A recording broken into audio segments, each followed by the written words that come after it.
Bonjour, Josiah Serge Laquiche. Nous sommes aujourd'hui, hier c'est le 8 mai. Donc là aujourd'hui on est le 9. J'essaie de continuer d'enregistrer mes pensées. C'est la énième fois que j'essaie de finir sur les récapitulatifs. Et je suis obligé chaque fois de reprendre, donc c'est vraiment épuisant. Donc aujourd'hui je vais essayer une autre formule. Comme j'ai du mal chaque fois à mener à terme mes réflexions, donc j'essaierai cette fois-ci de commencer par la fin et puis revenir à mon point de départ. Les clowns sont venus faire du bruit encore. Ils font exprès de clapoter comme tout à l'heure. Je dis ça exprès parce qu'à un moment donné, quand on reprend l'imbécilité, il faut répondre à l'imbécile. Donc, il y avait quelqu'un qui avait l'habitude de me dire, un maître, un père, qui m'avait fait cette remarque. Il m'a dit un jour que quand tu commences dans la vie, parce que j'avais ma petite activité, je dirigeais un groupe de prière dans le temps, et juste avant la crise qu'a connue mon pays. Et puis un jour il m'a dit, j'avais l'impression pourtant moi, puisque je fonctionnais en sous-régime, donc j'attendais de meilleures conditions pour m'épanouir dans l'expression de mes activités. Et donc en quête de moyens, je faisais le minimum. Mais cependant, j'étais chaque fois confronté à des remarques. Père Saint, je te remercie pour ce moment. Je prie que tu le bénisses et que tu m'aides à conduire mes pensées selon les expériences que j'ai tirées, les leçons que j'ai tirées, toutes ces expériences que tu m'as fait vivre avec toi, au nom de Jésus-Christ. Amen. Donc, je savais que je fonctionnais en sous-régime, mais j'étais chaque fois confronté à des remarques de certaines personnes, mes amis, souvent des maîtres, et qui me donnaient l'impression que j'étais extraordinaire ou que j'avais des prétentions au-delà de mes possibilités. Alors que pour moi, je n'étais même pas encore opérationnel, j'étais juste en train de chercher les moyens, mes marques. Et un jour, un de mes maîtres me disait, l'un des présidents, les responsables de notre association, cette remarque m'a fait réfléchir. Il m'a dit, quand tu commences par là où tu devais, quand tu commences par là où tu dois finir, tu finiras par là où tu as commencé. Ça m'a fait réfléchir, ça m'a fait tiquer. J'ai dit, attention, est-ce que je suis un peu trop pressé ou bien est-ce qu'il y a des choses qui me manquent? Je commençais à réfléchir, mais cependant je savais que j'étais en sous-régime. Bon, peut-être à quoi ça correspondait, dans quelle période on était, je ne sais pas, mais ça m'a fait réfléchir. Parce que dans la même période, je travaille avec des collaborateurs, des amis, des partenaires, des gens de qualité, mais qui chaque fois presque à la limite de la persécution, me faisaient cette remarque-là, que on ne commence jamais grand, que quand on commence une chose, elle commence toujours petit et elle devient grand. Alors qu'on était juste à un commencement, avec rien du tout, on essayait de faire quelque chose pour en arriver à certaines proportions. Donc en se projetant sur l'avenir, ça donnait l'impression qu'on était, alors qu'on était juste en train de se faire des projections. Mais les remarques donnaient l'impression qu'on était déjà dans la nature de la taille de nos projets. Et donc chaque fois, les amis, quand ils parlaient dans nos réunions, ils disaient, la seule personne qui est née grand, c'est Adam. Sinon, tout être humain, quand il naît petit, et puis il devient grand. Et donc, nous ne sommes pas Adam. Alors, on n'a pas à vouloir être grand au départ.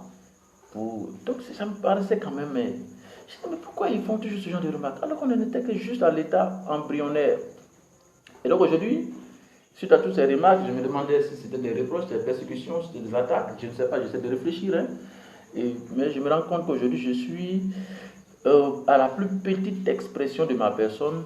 Et je vois que les choses bougent moins qu'elles ne l'étaient quand j'étais dans des situations, même sous régime, d'expression quand même de certaines possibilités. Donc, où se trouve l'erreur? Et donc, pour moi, mieux vaut avoir les possibilités de certaines prétentions que d'être toujours en miniaturisation de sa personne, dans l'esprit de ce qu'on dit, que personne n'est né grand si ce n'est Adam. Parce qu'il a été créé directement, passionné par Dieu, et il faut qu'il a comme ça agir comme tel. Et donc aujourd'hui, je préfère donc commencer par la fin, et puis revenir au commencement. Peut-être que j'arriverai à quelque chose a fini ce récapitulatif. Et donc ici, vers la fin de ce que j'ai écrit, je disais sur le thème donc, qui est la suite donc, du thème être l'ombre ou le reflet patronymique, le discernement pour retrouver son patronymique, pour en être l'ombre ou le réfléchissant.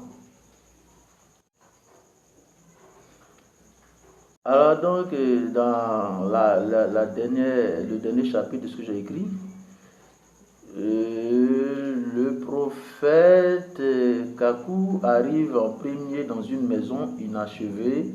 Un jeune homme arrive ensuite et Papa Dion arrive en dernière position. Et voilà, ça c'est bon. Ensuite, une femme qui tient l'église, ça c'est l'autre étape de ce que j'ai écrit dans les visions concernant la vision sur l'église. Le thème c'est vision sur l'église.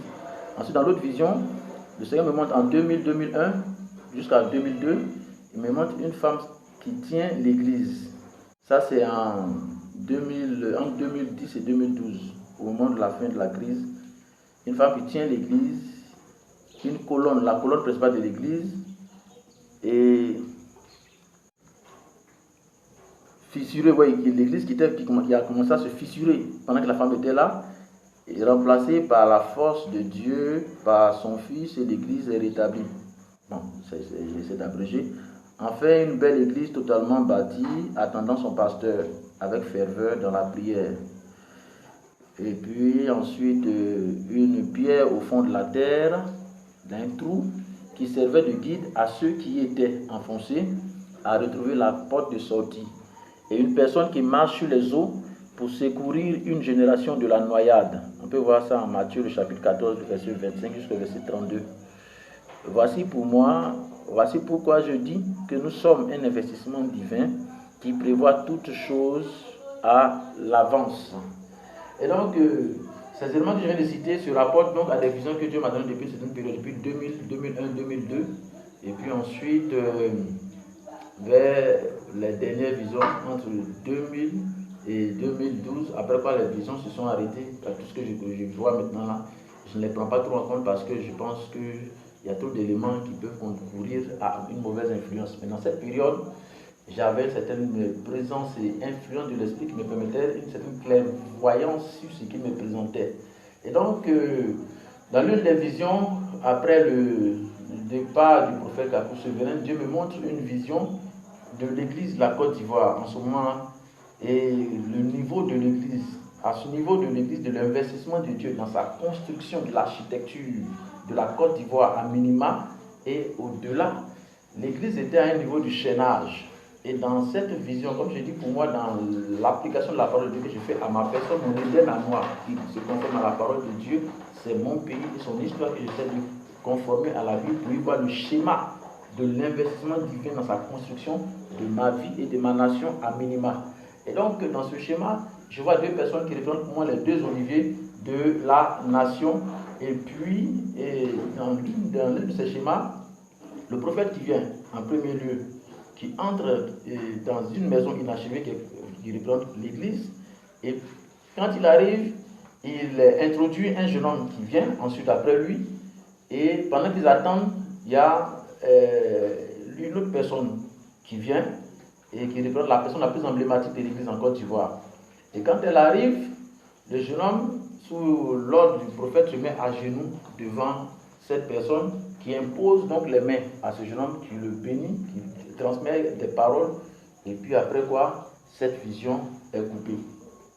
Donc là, le Seigneur me permettait de comprendre ainsi qu'il y a une génération qui faisait donc une passation à une autre génération pour pérenniser donc son investissement en terre de mon pays et au-delà pour assurer une certaine activité, une certaine pérennisation pour pérenniser cette vie des pères de l'église de la Côte d'Ivoire pour continuer. Parce que juste après cela, il me donne donc une vision d'un jeune homme qui marche sur des eaux.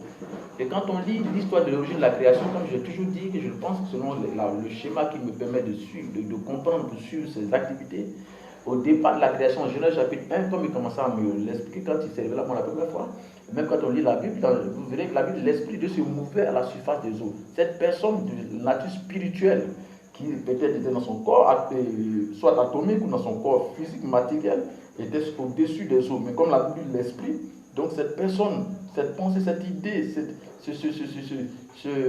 cet artiste, ce créateur, donc était en train de faire un dessin selon lequel il marche sur les eaux. Ensuite, quand il devait recréer le monde, qui à un moment donné, sous l'ère d'Israël, qui avait connu un échec de cette pérennité de l'image de Dieu dont il avait reçu l'investissement en Adam, selon déjà le premier schéma, je parle là-dessus. Et donc pour reproduire le même schéma, il revient et commence encore à nouveau à marcher sur les eaux. À partir de quoi il va soustraire ces eaux, de ces eaux une génération qui est en train de se noyer. Cette terre qui était en dessous, l'a fait sortir, l'a séché, l'a retiré, l'a soustrait de cette eau et l'a fait émerger. Donc Pierre, cette pierre qui était dans l'eau, il l'a fait sortir du tien par la main et il l'a fait sortir de l'eau. Et pour ce qui concerne également mon pays, Dieu me montre en cette période donc un jeune homme qui, après avoir reçu cette bénédiction, qui commence à marcher sur les eaux et qui fait sortir de l'eau une génération, qui fait sortir de l'eau donc ce corps qui était noyé sous les eaux, pour les en séparer et puis les faire émerger. Ça aussi, c'est m'a vu et m'a permis de voir, m'a permis de visionner cela et c'est qui me permet moi donc de conclure que Dieu à l'avance prévoit toutes choses par son activité, par son investissement, soit pour orienter, soit pour corriger, soit pour redresser, mais pour faire en sorte que ses desseins, sa parole court pour réaliser ses desseins et qu'elle ne saurait ne pas aboutir parce qu'il a toujours les moyens de continuer son architecture et la faire valoir ou prévaloir dans sa nature pérenne et de Dieu. Pour ne parler que de ça. Et donc ensuite, après cette image que je vois, qui explique clairement l'existence de cette personne qui prend soin de son investissement, qui prend soin donc de sa création, qui est le maître, qui est le Seigneur, qui est vivant, qui est une personne, qui est une intelligence, qui est une personne, qui est un esprit, qui est une pensée et qui a un corps et qui peut se donner le corps qu'il veut, le corps qui, après avoir, comme je le dis, retrouvé le meilleur de son être, de sa personne, comme dans l'image que je m'étais donnée pour pouvoir comprendre cet investissement divin, en réponse à la question de mon père qui avait un tableau à la maison, selon la connaissance qu'il avait, les interrogations certainement qui se posaient dans son temps, et selon ses moyens qu'il avait, il s'était proposé de m'investir. Et après quoi, quand j'ai rencontré Dieu qui a corrigé l'investissement de papa, j'ai pu permettre à papa de revenir à son essence pour lui donner la réponse qui est à l'image de l'effigie qui était dans le tableau qui était dans la maison qui disait « Et si l'homme était Dieu ?» Donc la réponse à cela, c'était que effectivement l'homme étant issu de Dieu, investi de Dieu, l'investissement divin, quand il vient sur la terre, dans le corps humilié de l'humiliation qu'on appelait humain ou de l'humus, le produit de la terre, donc il reçoit la vie, le souffle, le germe. Donc Dieu dans son corps humilié, dans son corps limité, restreint dans des limites, il passe une période sur la terre en vue de son épuration et puis se détacher des scories, des tâches et de tout ce qui est mortel et mortalité, jusqu'à retrouver comme l'or qui passe par le feu retrouve son meilleur éclat, afin de revenir comme l'élément circulaire de la terre, la graine qui devient un arbre, l'arbre qui retourne à la graine, et puis qui revient à son point de départ, donc pour ainsi retrouver son meilleur éclat et retourner à la vie qui ne finit point, à Dieu, de sorte à ne pas être une infection dans le règne de Dieu, donc revêtir, comme Paul le dit, son corps glorieux, son corps incorruptible. Donc cette période sur la terre est la période que Dieu nous donne pour continuer de vivre, pérenniser la vie, en faisant en sorte d'ôter de nous ce qui est corruptible, pour nous donner donc le droit de retourner là où nous devons être pour continuer à vivre cette vie, mais avec un corps de gloire, avec la meilleure expression de notre nature, essence, à l'image de qui nous sommes. Ce que donc contredit le sujet qui est le mal de l'intelligence, qu'on appelle malin, le mal de l'infection de l'intelligence, car nous sommes une intelligence, l'intelligence à l'origine de Dieu, qui s'est investi en nous, qui a la capacité, le potentiel de créer ce que n'a pas l'autre, donc qui vient infecter cette intelligence pour nous donner une autre qui est destructrice de notre nature et de notre environnement. Donc Dieu se vient toujours par une intelligence qui sauve. C'est pour cela que la question du thème de ma réflexion est être l'homme ou le reflet, c'est-à-dire le réfléchissant, le rayonnement, pour ne pas se limiter seulement à être le rayonnement. Et si chacun de nous est un rayon, c'est en vue de compléter l'autre rayon pour en devenir le diamètre, pour créer donc la relation qui était rompue entre le ciel et la terre. Parce que nous partons d'un point à un autre point pour faire la centrale, et de cette centrale rétablir le contact qui était rompu entre la terre et le ciel pour faire la médiane. C'est pour cela qu'il a été appelé le médiateur, celui qui nous réconcilie, qui rétablit le lien, la loi qui nous avons séparé, la bonne intelligence, la réglementation de notre organisme qui fonctionne dans l'équilibre et non dans le déséquilibre, comme nous en sommes privés de cette loi qui est l'intelligence divine qui nous permet de créer, de générer les gènes, la génétique, la généalogie divine de la race et de l'espèce dont nous sommes issus par un investissement de la personne originelle. Pour que nous soyons des originaux et non des recopies ou photocopies ou des hybrides de la nature de l'espèce divine pour être de ce que Dieu appelle des faux dieux. C'est-à-dire nous sommes dénaturés de notre essence. Donc comment la retrouver cette essence? Et donc Dieu me donne, après cette vision de ce jeune homme qui marche sur les eaux pour secourir cette génération qui est en train d'être noyée, je me limite à ça. En troisième position, ensuite après cela, il me montre en 2010-2012 l'image de l'église qui est tenue par une femme en ce moment précis. Et cette femme-là, elle avait le visage de ma mère. Et donc, qui tenait l'église, et elle était là, le bâtiment est fissuré. Le bâtiment est fissuré. Et le jeune homme qui était à côté d'elle, qui lui dit, mais qu'est-ce que tu as? Quitte-la, elle le regarde, elle est souvent en train de périr sous le poids de l'église qui est en train de fissurer, le bâtiment va s'écrouler avec elle. Mais elle ne quitte pas. Et il y a une force, un souffle qui a poussé, qui l'a bousculé, comme comme le vent d'une génération qui était l'image de ce jeune homme-là, qui avait reçu la prière, et comme un souffle, j'essaie de le traduire comme d'une génération qui l'a bousculé. Et puis quand c'est ce jeune homme-là l'a remplacé, le bâtiment s'est redressé comme par miracle. Il n'y a eu aucun effort, il a juste qu'il place la main, tout s'est remis en ordre. Le bâtiment s'est redressé et puis la vision s'est coupée. La femme là constituait donc le problème de l'église et du bâtiment fissuré. Elle constituait ce qui entretenait la fissure. Il fallait qu'elle soit ôtée. Et quand elle a été ôtée par ce souffle, le bâtiment s'est rétabli. Et en troisième vision que Dieu me donne sur l'église, cette vision, il m'avait déjà montré avant. Quand je suis revenu de Boaké, j'étais en train de prier Dieu pour savoir comment m'orienter. Et il me donne une vision d'une église qui a été bâtie, mais une belle église rayonnante, avec des piliers fermes. Savoir qu'il me donne d'autres problèmes de l'église, que je viens de citer, qui était le problème de l'église. En ce moment, nous étions donc en pleine attitude en prière. Dieu m'a montré un bâtiment qui avait commencé à être bâti dans un quartier, une commune que je connais bien indiqué, parce que l'emblème même de ce lieu où l'église avait été bâtie s'est déplacé une année après que Dieu m'a donné cette vision. Il est venu à la maison. Il est venu rencontrer mon père avant son décès. J'ai dit, mais celui-là, il fait quoi ici?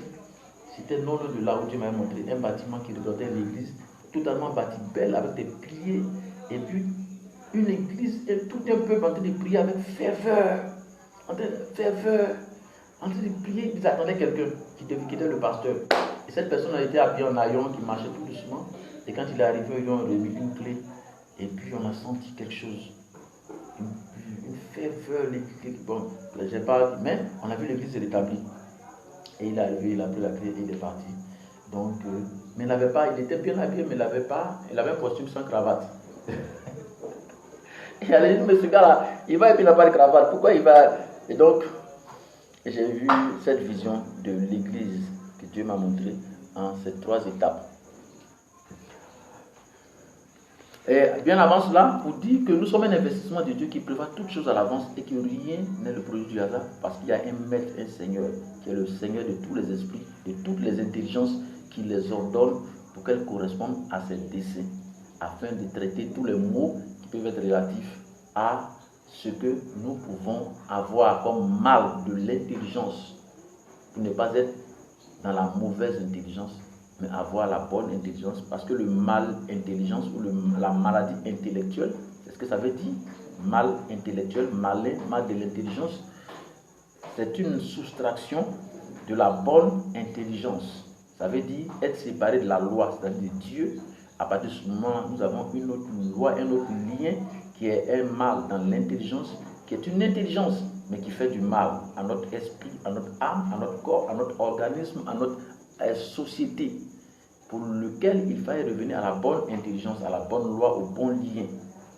C'est-à-dire celui qui est de notre origine, qui est le réparateur des brèches, des infections dans notre esprit, dans notre âme, dans notre corps, comme dans le livre de Psaume, où il dit, je crois que le Psaume 107 ou le Psaume 20, où il dit, il envoie sa parole et il les guérit de leurs infections. Mais si sa parole qui est esprit peut guérir une infection, alors que l'infection est censée être naturelle, physique, ça veut dire que l'essence de l'infection est d'abord spirituelle, psychologique. Donc le mal à l'origine, c'est le mal de l'intelligence qui reçoit une intelligence qui est la parole, la sagesse de Dieu, qui touche le mal de l'intelligence, comme j'ai donné dans l'exposé de la visite de Dieu, qui me touche et me fait comprendre que je n'étais pas malade, même si j'étais malade, mais en réalité, en vérité, je ne l'étais pas. En réalité, j'étais malade, mais en vérité, je ne l'étais pas. Quand j'ai rencontré la vérité qui rétablit dans mon esprit la perception, la compréhension de l'essence de la nature qui s'était imposée à mon intelligence pour faire mal dans mon intelligence, et donc ce malin, cette malice dans mon intelligence, et qui m'imposait une conception de réalité, mais pas de vérité, parce que quand la lumière vraie s'est révélée, s'est présentée à moi, elle a rétabli cette vérité qui m'a permis de comprendre que même si j'avais un mal, je n'étais pas le mal. Par conséquent, je devais être ce que je suis, le reflet de la santé, de la guérison, qui est l'image, la ressemblance du lien de la loi qui m'ordonne à être à la ressemblance de mon Père, c'est-à-dire en bonne santé. Quand je conçois ça, je monte en prière et boum, le bruit du tonnerre, je m'affaisse, tout est rétabli, je suis guéri. Mais ça, par l'étape chronologique, il y a l'étape théorique, il y a l'étape de la manifestation réelle de la nature matière de cette essence, de cette intelligence qui rend concret la théorie en pratique. Donc quand même vous avez l'intelligence de ce sujet, il faut aussi avoir la force de la vie de la matière que les gens appellent énergie, mais qui est une personne visible. L'esprit, c'est une pensée, mais c'est une personne qui manifeste la réalité de la vérité de ces propos, de cette forme. Par exemple, quand on dit former ou formation, c'est un esprit, c'est un enseignement, mais ça prend un corps qui impose la nature, la parole, pour déterminer le propos, pour le rendre conforme à l'idée, pour le rendre idem, identique à la pensée. Il fait fonctionner ton organisme comme tel, et tu perçois que l'intelligence que tu as pu avoir un corps, et tu guéris. Parce que c'est une vie, c'est un souffle, c'est une vérité. Ça, c'est dans d'autres étapes, dans la parole et ses activités, etc. Donc, l'Église qui est rétablie dans ce schéma, et ensuite, voilà. Plus tôt, Dieu m'avait donné aussi une autre vision d'une période difficile que l'Église devait traverser entre 2000 et 2002. Après qu'il m'ait annoncé des événements sur la Côte d'Ivoire, la guerre, etc., toutes ces choses qui devaient avoir lieu, il met une voix qui me parle du ciel, qui me dit en 2002, il y aura une guerre en Côte d'Ivoire. Je vois des chars qui commencent à occuper la ville de Bouaké. On n'avait pas encore eu de guerre, c'était en 2001 quand je vois cette vision. Je vois et aperçois un véhicule. Plus tard, quand la guerre va avoir lieu, dans la période qui est opposée à la guerre, je ne sais pas, il y a un scénario qui s'était passé où ils ont parlé de la Mercedes noire. Je suis à Bouaké, ou je ne sais pas, j'étais à Bouaké ou je suis à Abidjan, et puis mon esprit s'élève pendant une de mes prières. Pendant toute une nuit, je vois un véhicule qui part d'un point de la Côte d'Ivoire et qui vient jusqu'à un point, je crois, du centre de la Côte d'Ivoire qui retourne. J'ai suivi toute la scène. Pendant que mon esprit en prière, je vois que le lendemain matin, je vois ça dans les journaux, dans la télévision, exactement, pour dire que nous sommes un investissement divin. Plus tard, toutes les scènes que Dieu me montre, je réalise point pour point, on voit ça à la télévision. Et la chose qui est extraordinaire, c'est que la plupart des choses que Dieu m'avait présentées, je les ai vécues après, je les ai vues. dans la plupart de tout ce qu'il m'a montré, pour dire que nous ne sommes pas le produit du hasard, mais d'une prédisposition, d'une prévision, prévoyance divine, d'une personne qui existe, une intelligence, une idée qui coordonne toutes choses et qui les fait arriver en son temps, ou qui prend des décisions pour corriger, mais qui en est le maître, notre Père, notre essence, pour lequel il est important de discerner pour retrouver notre patronymique duquel nous avons le nom humain, pour refléter à nouveau, pour le réfléchir, pour le rayonner, pour le diamétraliser et en être la meilleure expression plutôt qu'en être l'ombre. Donc la réflexion, c'est être l'ombre ou le réfléchissant, c'est-à-dire, comme il a proposé, Jésus-Christ est le réfléchissant divin et n'en était pas l'ombre. Adam était l'ombre de l'image. C'est ce qu'on appelait, Paul appelait ça la loi. Il dit la loi c'était l'ombre. Mais Jésus-Christ, il est le réfléchissant, c'est-à-dire le Nouveau Testament. Il est venu continuer, pérenniser, rendre encore la continuité de la vie des pères, de Dieu, pour ne pas que ça s'arrête à des premières instructions qu'on a définies comme le statut définitif de Dieu. Mais quand Jésus-Christ finit, l'Église vient, elle continue de pérenniser avec les épîtres. Et même à la fin, l'Apocalypse, Paul et Jean décrivent encore des sceaux qui ne sont pas encore ouverts. Donc, réfléchir à nouveau Dieu, révéler à nouveau, parce que Dieu c'est une intelligence qui continue de révéler le meilleur, jusqu'à ce que la Bible dit, Dieu dit que toute la terre sera remplie de la connaissance de Dieu. Voici ce que Dieu commence à m'apprendre sur l'investissement de sa personne. Et donc au Maroc, pendant que je suis au Maroc, après la guerre, je suis arrivé à Abidjan, 1 mois après ou 2 mois après la guerre éclate, juste après la guerre, pendant que je suis en moment de prière, et Dieu me montre une vision du globe. Et puis un jeune homme qui est juste à un point du globe, sur le côté incliné du globe, et pendant qu'il y est, il y a une personne qui sort comme ça, et qui arrive, qui apparaît. Il y a il est géant, il est grand, vêtu en blanc. C'est que je n'arrive pas à voir sa couleur, mais il avait la couleur du ciel. Mais la voix me dit, tu vois, regarde, c'est Abraham. Je dis, mais pourquoi veux-tu que je regarde une personne, Abraham, c'est lointain. Qu'est-ce qu'Abraham fait ici? Est-ce que nous, on a tellement de choses que si tu vois des choses comme ça, peut-être, je ne savais pas que cela c'est la protection une période, parce que j'avais vu que c'était une période difficile, où après cela, un jeune homme qui crie dans les rues, qui parle de Jésus, mais personne n'écoute. Il y avait une période difficile où c'était comme une période de sécheresse, où tout était désert, la vie était difficile, et il y avait juste un petit endroit où il y avait un peu de lumière qui avait commencé à briller, un petit groupe de personnes qui parlaient de Dieu. Mais cette période était tellement sombre, et puis l'autre personne dans les rues qui crie à tue-tête, Jésus, il parle de Jésus, mais personne n'écoute. Et puis après, une autre lumière qui a commencé à poindre quelque part, et progressivement, un petit espoir a commencé à naître. Donc, cette partie d'une vision qui m'a montré, aujourd'hui quand j'essaie de relire, je vois que certainement c'était une indication pour Dieu. Ayons la foi d'Abraham, qui a cru contre toute espérance, et qui a continué de croire en ce que Dieu lui a montré. Parce que je ne pense pas que la foi soit le produit de l'invisible. Mais la foi est le produit selon l'expérience que j'ai vécue avec Dieu. Et que même Abraham n'a jamais eu la foi sans avoir vu. Pour moi, dire autre chose de ce qu'on nous dit, heureux celui qui aura cru sans avoir vu. Je pense plutôt que c'est le contraire. Heureux celui qui aura vu en ce qu'il a cru. C'est pour cela qu'on parle de preuve. La preuve en termes de justice, pour que vous soyez justifié, c'est que vous pouvez démontrer ce que vous dites et non dire des choses qu'on ne peut pas voir et qu'on doit croire. La foi que moi, Dieu me permet de voir, c'est ça. La capacité à démontrer ce que Dieu t'a dit, Dieu me dit. C'est quoi tout ce que Dieu m'a montré, il m'a permis de voir pour que je croie en ce que j'ai vu et que je puisse l'exprimer ou le démontrer. Qui rend ma foi, qui est pour moi la confiance en la connaissance, en l'information en laquelle je me fie et non me fier en rien du tout. Par croyance d'acceptation de rien. Non, on se confie en quelque chose qui existe et qui peut fonder la qualité, la valeur de ses prétentions, qu'on peut démontrer, qui fait foi. C'est ce que j'appelle la foi. Et non la croyance d'une idée qui pourrait ou ne pourrait ne pas être, mais que j'accepte comme ça. C'est ce qu'on appelle croire. Quand on dit croire, ça veut dire que ce n'est pas évident, mais accepte ça comme ça. Parce que la personne qui parle est crédible. Mais il n'est pas question de crédibilité, il est question de foi, de confiance, de valeurs expérimentales, vérifiables, qui fait foi. Ça, c'est mon point de vue. Et donc, j'ai eu cette vision, et une autre vision d'une période de la vie de ma nation, où Dieu me montre une image, où il y a une période où il y a un fossé profond dans lequel il y avait plein de gens qui étaient, mais au fond de ce fossé, il y avait une roche solide qui était incrustée dans la terre, au plus profond de la terre. Et puis de cette pierre, il sortait de l'eau vive à propulsion. À l'intérieur de cette eau qui sortait de la pierre, il y avait une corde solide qui partait de cette roche et avec eau à propulsion qui avait indiqué un passage qui était un petit tunnel comme ça, un petit, mais vraiment très petit, au point où personne ne pouvait y passer. C'était tellement étroit que pour y passer, il fallait passer sous la pression, la pulsion de cette eau forte, mais elle était vraiment forte. Et à moins que vous ne vous mettez sous la puissance de l'eau qui vous redresse et qui vous attache à la corde, vous ne pouvez pas passer par ce tunnel et sortir de l'autre côté.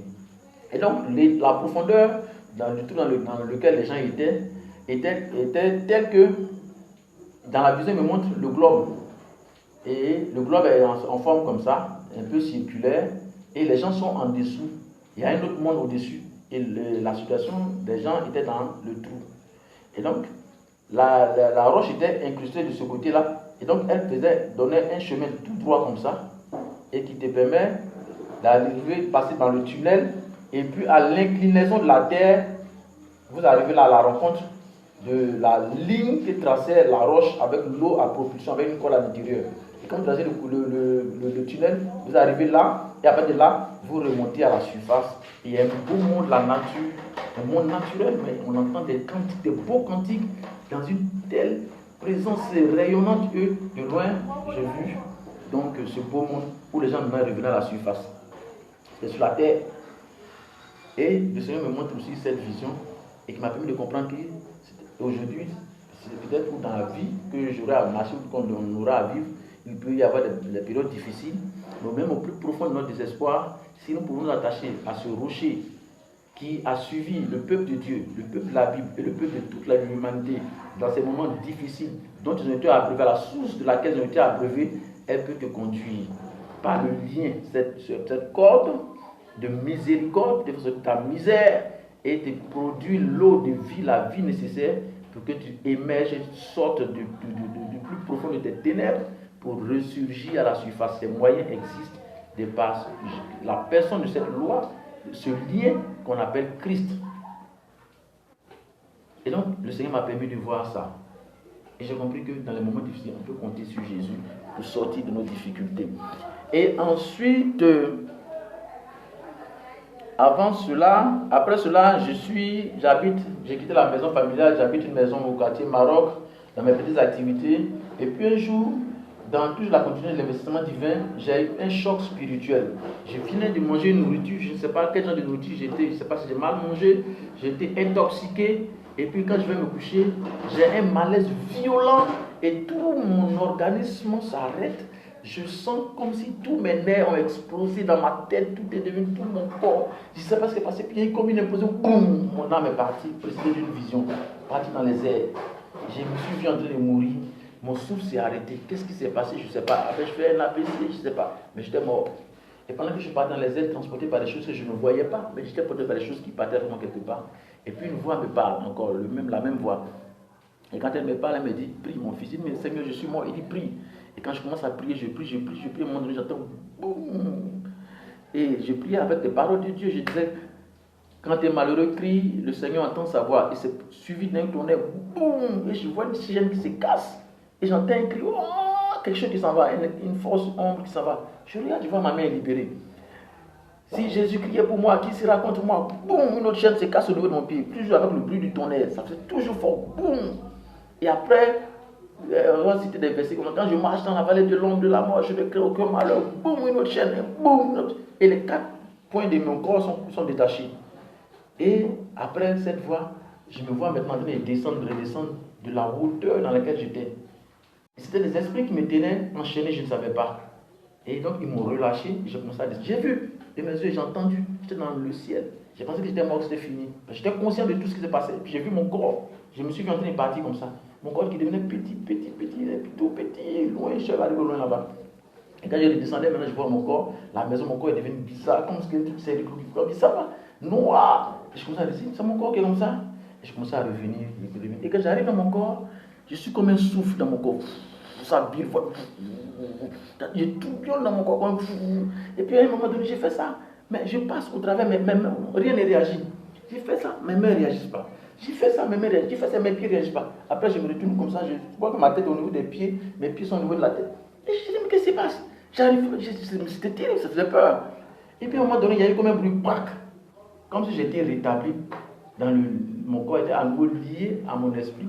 Et puis, quand j'ai fait ça, ma main a réagi. J'ai fait ça, ma main a réagi. Et puis, j'ai repris vie. Je me suis relevé, je me suis dit, qu'est-ce qui s'est passé? J'ai eu une vision, j'ai vu quelque chose qui fuyait de la maison qui est parti. Je me suis dit, c'est quoi ça? J'ai vu ça, la main de Dieu qui peut guérir, qui peut sauver. J'ai vu. Et suite à cela, encore, pour dire que nous sommes un investissement, nous ne sommes pas le produit du hasard. Il y a une personne qui existe, qui vit et qui est capable de faire des choses par prévoyance, pour corriger, pour redresser. À terre, le jour où il ne réagit pas, c'est qu'il aura décidé de passer à autre chose. J'ai vu ça. Maintenant, si je vais expliquer le nombre de choses, je n'en finirai pas. Peut-être au fur et à mesure. Et donc, il y a eu cette partie de ma vie. Et plus tard, nous étions arrivés dans une ville appelée Potro, quand j'étais encore à Abidjan, dans l'année 2001 jusqu'à 2002. On nous avait confié le département de l'évangélisation parce que c'était une période difficile, l'église piétinait, c'était difficile, les chrétiens ne venaient plus, c'était devenu difficile. Donc je passais mon temps à prier dans l'église du matin au soir, du soir au matin, et je vais à Botro, d'une ville de la zone 8 de Boaké, où nous avons commencé à diriger l'évangélisation. Et là-bas, chaque fois qu'on arrivait là-bas, on nous appelait les gens qui prient, les gens qui arrivent et puis il pleut. Et donc, quand on est arrivé là-bas, ce jour encore, il a commencé à pleuvoir. Mais cette fois-ci, je me suis dit, bon, cette fois-ci, on va arrêter la pluie. Donc, avec un ami, qui était à l'origine, mon ami, on prie Dieu, il faut que la pluie s'arrête. On a commencé à prier. Plus on prie, boum, qu'est-ce qu'il y a? Et donc, finalement, quand ça ne s'arrêtait pas, j'ai insisté. Et la voix comme ça parla mon fils, arrête de prier. J'ai dit, non, Seigneur, il faut que aujourd'hui tu arrêtes, parce que ça fait toutefois, chaque fois qu'on vient là, tu as de nos prières par la pluie, nos programmes par la pluie. Mais il ne m'écoutait pas. Et à force d'insister, ma propre bouche a parlé. Nous sommes un investissement, ma bouche a parlé pour dire, arrête de prier, c'est moi qui ai envoyé cette pluie. J'ai entendu de mes oreilles. Mon ami a fui, il est sorti du bureau. Mais moi, toujours, j'ai connu de prier, j'ai senti l'esprit s'est retiré de moi. C'est là que j'ai arrêté de prier. Je suis sorti. Si je trouvais un sommeil, je ne pouvais plus laisser faire. Mais quand j'ai arrêté, j'ai retrouvé. J'ai vu ça. Dans le même lieu, j'ai fait une autre expérience déterminante sur l'investissement divin. J'étais allé une autre fois pour un moment de prière de 2 semaines de jeûne. À eau, je ne buvais que de l'eau. Je priais, mais je n'arrivais même pas à faire correctement sur la page. J'étais tout le temps infirme, j'étais tout le temps fatigué, la nouvelle nourriture, la nouvelle alimentation. Au bout de la 2e semaine, mes yeux s'ouvrent, la toiture, la maison disparaît. Je vois une main humaine, visible, là, ça m'est passé. J'avais toujours un seul sujet de prière, je priais, j'avais autre chose. Mon seul sujet de prière, c'est Seigneur, je veux te voir. C'était vraiment mon Père, comme je le dis. Mon Père, je dois le voir, je le vois, je peux le toucher. J'ai besoin d'avoir un Père qui est palpable, tangible. J'ai besoin aussi de me retrouver, de trouver mon patronymique. À cause de ce problème que je vivais, non, il faut que je te vois. Ce jour-là, il me montre sa main. Une fois, il m'a dit, mais si tu me vois, tu vas mourir. Depuis un point, tu sais, mais je vais au paradis, c'est le truc. Et Moïse, t'as vu, t'as pas, moi, je peux te montrer des parties de toi que je ne meurs pas. Je vois la main de Dieu, physique. Il vient comme ça, pour se poser au moment arrivé. Il était tellement peur, je commençais à fuir du bureau du pasteur dans lequel j'étais, et il m'a suivi là où j'étais dans la chambre, et j'ai eu un moment de sommeil, et puis je tombe en extase. Maintenant, il me montre l'autre côté de sa main. À l'intérieur de cette main, c'est du feu. Je vois ce feu maintenant qui vient vers moi, et quand il me touche, tout mon corps brûle. Je deviens un corps de feu, de lumière. J'ai vu ma partie intérieure, c'est du feu, c'est de la lumière. Il a fait l'expérience à 2 reprises. Et sa main est repartie. Et quand elle est venue s'est posée encore sur moi une 2e fois, et mon corps a flambé. Et il me transporte en esprit, j'arrive dans un endroit, et je vois des gens en train de crier. Ça crie, oh, Jésus est venu, il est parti, Jésus est venu. Il m'a montré une période, peut-être prolongée, peut-être je ne sais pas. Il m'a montré aussi ces choses. Pour dire que la question de la personne dont on parle, Jésus est réel, et que c'est vrai, si on dit qu'il viendra, il viendra. Dans quelles conditions, je ne sais pas. Dans ces jours-ci, ou dans une période un peu prolongée, après nous, ou je ne sais pas, mais je sais que cette personne existe, qu'elle parle, qu'on voit la voix, elle est vivante, elle est tangible, elle m'a fait démontrer toutes les preuves palpables de sa personne, pour aller vite sur l'investissement. J'ai vu ça. Et puis,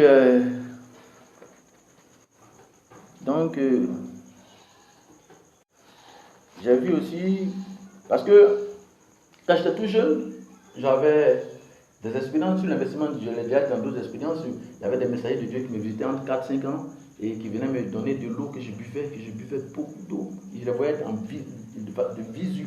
Je dormais au salon, sous une table, dans une maison, ils viennent et puis ils me donnent de l'eau. Pendant plusieurs jours, ils l'ont fait. J'ai vu ça. Que Dieu, nous sommes un investissement divin. Plus tard, À Boaké, quand là c'était à Katiola, mais quand on est arrivé à Boaké, à une croisade de prière organisée par Papa Dion, pendant qu'il priait, les malades guérissaient, des gens étaient délivrés à des kilomètres du lieu où se tenait la réunion de prière. Moi j'étais étoilé tout petit et j'ai vu une présence de Dieu descendre sur moi et j'étais envahi par une force vive, rafraîchissante et qui a commencé à éclairer mon esprit de façon et qui m'a suivi pendant longtemps jusqu'à ce que je retourne rural et que je revienne encore en 98 quand je rencontre mon père qui me dit, mon père qui m'a donné son nom. Mais avant cela, je portais un nom, gars dont j'ai parlé la dernière fois. Mais le deuxième nom qui suivait Dia, c'est Dibo. Dibo qui signifie en langue maternelle du groupe Dan duquel je fais partie. On dit les Danites, chez nous ça s'appelle les Danites. Ça veut dire le bruit. Donc on dit Dibo, ça veut dire le bruit que fait une personne. Donc ça, le bruit du tonnerre, ça fait beau. Donc on dit beau, c'est le bruit. Et donc toute ma vie a été précédée dans tout ce qui m'arrive, surtout de divin, par un bruit, le même bruit dont je parle toujours. Et pour dire que le nom que nous portons, la vie que nous menons, a un sens, nous sommes un investissement divin qui correspond à une activité divine. Et je m'appelais donc Jah, le Dieu que pouvoir, Digbo. Le bruit que ça fait quand Dieu, je ne sais pas ce que vous avez, je vais dire rapidement pour parler de l'investissement divin, pour donc se retrouver notre patronymique pour lui, parce que Dieu est souci. Donc, pour aller un peu vite, je pourrais peut-être revenir sur les détails plus tard. Et donc, plus tard, quand je rencontre mon père qui accepte de me donner à nouveau, c'est le nom que je connais, c'est le nom de naissance, mais plus tard, je rencontre mon père qui me donne à nouveau son nom, mais le jour où il décède, c'est là qu'il me change mon nom. Et quand il change mon nom, il s'appelle Inkayo. Inkayo qui signifie et son sang a jailli, son sang a giclé. Et donc le don du sang, il s'appelle Nkayo Abel, il m'appelle, lui, il me fait faire nommer Nkayo Adou, je sais ce que j'ai expliqué. Donc Nkayo, c'est-à-dire le don, le père dont le sang a giclé. Or il m'a dit, fils, je veux m'investir en toi. Donc le don du sang du père. Et c'est effectivement ce qui s'est passé. Mon père m'appelle un mois avant, je lui dis, papa, j'ai une vision que j'ai vu tes funérailles, on dirait que les gens t'ont empoisonné, fais attention à toi. Un mois après, il tombe malade et le constat, quand il finit, quand je viens pour le chercher pour qu'on aille le jour J, quand on va, je vais arriver un peu en retard à cause des difficultés que j'avais, je ne sais pas c'était quoi qui m'empêchait de venir, mais j'avais, à d'autres occasions peut-être, j'arrive en bas à l'hôpital et puis on constate effectivement que c'est un empoisonnement. On déchire papa ici. Quand Jésus-Christ vient au départ, quand il veut prendre de Adam, il veut créer une aide. Il veut continuer à se pérenniser. Il déchire le côté d'Adam. Il prend une partie de lui, son sang, il l'injecte dans la terre. Il fait un nouveau corps pour se pérenniser. Et quand Jésus-Christ vient, quand la terre est polluée, qu'il veut la refaire à la croix, on coupe la côte, le sang sort de là, une épée de transperce, et le sang qui coule, de là sort l'église. L'eau, la vie, le sang. Et puis, il féconde la terre qui est malaxée et qui forme un nouveau corps, une terre assainie, il recrée la terre pour donner, la purifier, pour donner donc la race divine, pour qu'elle soit pénétrée jusqu'aux extrémités de la terre. Moi, pour ce qui me concerne, pour dire l'application de la parole de Dieu que je fais en tant qu'individu, pour chacun de nous, ce qui me concerne, je dis donc l'application de la vie que nous sommes un investissement divin quand je vois ces différentes étapes. Alors, donc, mon père qui me dit, je vais m'investir en toi, quand je vais l'accompagner, quand on l'opère là, le père qui a donné sa vie pour que cette génération qui sort de lui puisse continuer de vivre la vie du père qu'il est, donc des fils, mon papa était roi, donc des fils qui sont censés, je dis n'importe quoi, pour parler de tout, la vie n'est pas le fait du hasard. Et donc, et voilà. Et donc, il me donne un Nkayo Adou Josiah Serge. Donc, il me nomine, donc il fait une mise à jour pour permettre de continuer la vie qu'il est et pérenniser les caractéristiques de sa personne. Il faut dire que vers la fin, papa était totalement revenu à Jésus parce que pendant qu'il était même prédicateur, il avait une autre chance, mais il a dû ajourner cela. Et accepter vers la fin, il me dit, ah, je comprends maintenant pourquoi tout ce que je faisais pour toi, ça ne marchait pas. Et il est devenu mon disciple, on faisait des programmes ensemble. Il finit de prêcher, et puis moi j'ai pris pour les malades guérissent, etc. Donc on était devenus des partenaires. Et donc pour aller un peu vite sur la question de l'investissement divin. Et après cela, donc j'avais reçu donc la présence de Dieu qui m'avait visité quand je suis allé à une croisade. La seconde fois que je rentre Papa Dion, c'est à une croisade, la Siamel. Avant cela, j'étais allé le trouver dans son bureau, je lui ai expliqué ça quelque part. Et puis je leur ai dit que je voulais rencontrer Jésus. C'était difficile quand je l'ai rencontré. J'ai senti la présence de Dieu qui me secouait. Et mal, une fois, ça m'empêchait d'aller vers lui. Parce que mon père, avec moi, s'est investi en moi. Quand il m'avait dit cela, on a fait des étapes. Il m'a envoyé au bord de l'eau du village. Il m'a fait faire cette étape d'initiation. Où à chaque étape, il y a un cercle de lumière qui se dessine autour de moi. Et puis des vêtements qui descendent sur moi à 7 reprises. Après ça, je suis devenu fort, puissant. Je m'envole, je fais des choses. J'allais vers le ciel. Une voix me dit descends, si tu viens vers ici. Tu traverses ce tourbillon-là. Tu ne pourras plus revenir. Donc quand je reviens sur la terre, j'accepte donc de retourner à Dieu. C'était en 98, puis je leur ai donné rendez-vous qu'avant 2000, j'allais revenir. Puis on dit en l'an 2000, c'est la fin du monde, je viens pour qu'on puisse se parler. Donc quand je reviens de là, je vais rencontrer Papa John, je lui ai dit, je vais rencontrer Jésus. Il me dit, mais Jésus, il est souverain, tu ne serais pas de l'âme mécontent. Et la siamelle suivante, Yam Soukou, je vois Papa qui est en train de faire, Papa John en train de faire des prières, des paralytiques qui marchent, des aveugles qui voient, non de moi, lui il est loin là-bas, les gens guérissent ici. J'ai dit, mais Jésus, il est réel, c'est parce que Jésus souverain qui est là en train de faire des choses, il faut que je le rencontre. Donc je retourne dans ma chambre, après une semaine de prière, je retourne à voiture, je prie jour après jour, jour après jour. Le 7e jour, j'entends boum, le tonnerre qui retentit dans mes oreilles, je suis projeté à terre. Et quand je me relève détaché de tout lien, de tout corps, de tout, je sens la puissance de Dieu, Dieu qui commence à m'enseigner. Et puis me fait comprendre effectivement que je n'étais pas malade, mais j'étais trompé par un mensonge qui s'était imposé à moi. Je me dis, mais tu es menteur, je ne t'ai même pas malade. C'est un mensonge, un mal qui s'était imposé à moi qui faisait croire Dieu. Parce que la flamme avait détaché mon intelligence, qui m'a fait percevoir la vérité de ma nature, de mon essence qui s'était détachée de ce mal. Et c'est sur ça que j'ai commencé à prier, à discerner. Et c'est au même moment que j'entends une voix qui me dit, j'ai faim. J'ai dit, mais donc, c'est même pas moi qui ai fait. Parce que j'ai senti la voix en dehors de moi s'exprimer. Or, avant, j'étais tellement tenu par cette force que quand elle parlait, j'avais l'impression que c'était moi. Mais cette fois-ci, quand elle parle, puisque la présence de Dieu m'a détaché, donc je discerne. Et il entend la voix qui me dit, j'ai faim. Juste après ça, ma mère à qui je demande des médicaments depuis de me dit qu'elle n'a rien, elle tape à la porte. Juste dans la même période. Pendant que je suis encore sous la présence de Dieu. Elle dit, c'est genre des médicaments. J'ai dit, mais j'en ai pas besoin. C'était là une épreuve encore pour laquelle j'étais soumis de la part de Dieu, qui me disait, si tu prends ça, ça va te remettre toute ta maladie, ta délivrance. Et donc, là, j'ai compris la manœuvre. J'ai refusé les médicaments, mais pour ne pas la filtrer, j'ai pris, je n'ai jamais utilisé. J'ai été guéri de toutes ces maladies qui me font souffrir pendant longtemps. Juste après cela, je vais, et donc, à une autre rencontre, après ça, je vais pêcher. Et quand je pêche, je perds toute cette présence de Dieu. Et j'ai commencé à souffrir pendant une année entière, prier, souffrir. Pendant longtemps, j'ai souffert. Je parlais dans les marchés, je pleurais, je me mettais dans ma bouche, dans les poubelles, je pleurais, que Dieu ait pitié de moi. Il ne m'a jamais écouté. J'en ai tellement souffert. Pendant ce temps, je priais pour des gens qui étaient guéris, je leur enseignais ce que je savais, ils étaient guéris. Mais moi-même, pendant que Dieu fait des miracles, je suis malade. Il m'a corrigé de cette légèreté parce que je suis allé tomber dans le péché. Pas parce que j'étais vraiment faible ou tenté, mais parce que par légèreté, par complaisance, il m'a corrigé, j'ai souffert. Au point où le mal qui était revenu 2 fois plus qu'avant. J'avais tellement souffert que je désespérais même d'être guéri. Mais j'avais foi parce que j'avais eu un niveau de la vie, de la puissance de Dieu, quand il m'a visité, où je sentais ça tellement sa présence que je pouvais regarder les gens pour voir ce qui se passe dans les têtes. Des choses extraordinaires. Ce sont des expériences terribles avec Dieu.